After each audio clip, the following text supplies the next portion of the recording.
Короче, не знаю как вы, но я подловил себя на чисто ГВДшной привычке. Каждый раз, когда оказываюсь на странице персонажа любого из игроков, зачем-то машинально чекаю первую страницу его протокола передач и боев. С одной стороны, это дает частичную информацию об активности героя в игре, а с другой, зачем это надо? Вот так вот будешь сидеть смотреть чужие аренды и покупки, а хозяин перса через протокол такой: Ты чё тут забыл, мобой? классическая дуэль на 18 уровне. Красный демон с адским пламенем и битвой до последнего против темного эльфа Хаосита. Две дуэльные имбы с равными шансами. Тэшка сразу бросает фуру под ноги Кошмару, что разменивает ход. Врата же КД не заставляют себя долго ждать и появляются у позиции врага. Параллельно сливается одна из владычиц, но успевает дать медлю, плюс тот самый размененный ход от фурии позволяет хорошенько пройтись дождиком. И здесь уже в игру вступает топовая особенность КД. Всего один цербер за счет пламени сливает 5 ящериц. Я тебя еще через дорогу приметил. Призванные войска начинают спавниться на поле, поэтому Тэшка запускает цепную молнию на Демонесс, пытаясь скорее убрать основные стеки. Также он не скупится на слив единичек. Кошмары же пугают дракона обратно к Минотавру, и это не совсем ему на руку, так как подставляются два основных стека под дождик. Тем не менее, КД давит своей плотностью. Сливаются драконы и подключаются молнии по Минотавру. Тэшка переходит в режим борьбы со временем. Остались буквально единицы основных стеков КД. И вроде мясистости хватает, но демон напирает числом призывов, которым прокает адское пламя. Цепная молния оставляет буквально один основной стек, и Тэшке нужно дожать всего два каста, один из которых обрушивается на чертей. Но КД прекрасно знал свой билд и рассчитывал на адское пламя, которое в самый ответственный момент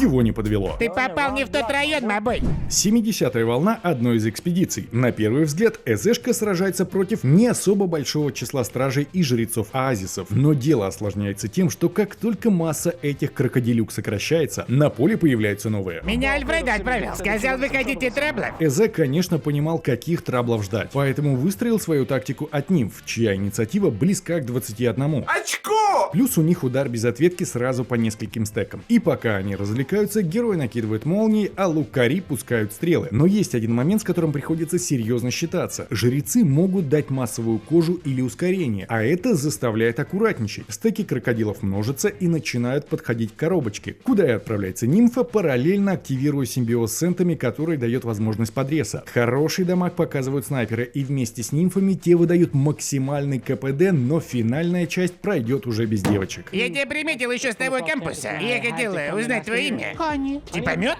Из пчелков. Остается только энт и снайпер с очень ограниченным числом стрел, которые выдавили весь возможный дамаг из себя и покосили толстые стеки противника. Не остается ничего, кроме как давать урон руками. Однако это дает возможность и крокодилам реализовывать урон. Снайпер же остается один и запирается в углу, благо не самым толстым из противников. Жрец накладывает кожу, за счет чего хиляет союзников, поэтому игра снайпа возможна только от обороны, но в ней невозможно отключить ответный удар, на котором-то и открывается проход служителям. Я с тобой играть не собираюсь. Снайпер валит куда подальше, и в этом ему помогает боевой дух. Все, что ему остается, это надеяться на тактику Горголета, пока герой кастует молнии, но рептилия его перехватывает и смачным ударом оставляет ровно одно хп. И вот на этой хпулечке заклинатель вывозит мясистую 70-ю волну. Оу, щит. Вот мой оператор, на дереве сидит. Что ж, на этом мы и завершим сегодняшний выпуск. Если с вами произошли какие-то интересные приключения, даже не связанные с боевой составляющей игры, то смело присылайте. Возможно, их получится экранизировать. Ну и, конечно же, играйте в удовольствие.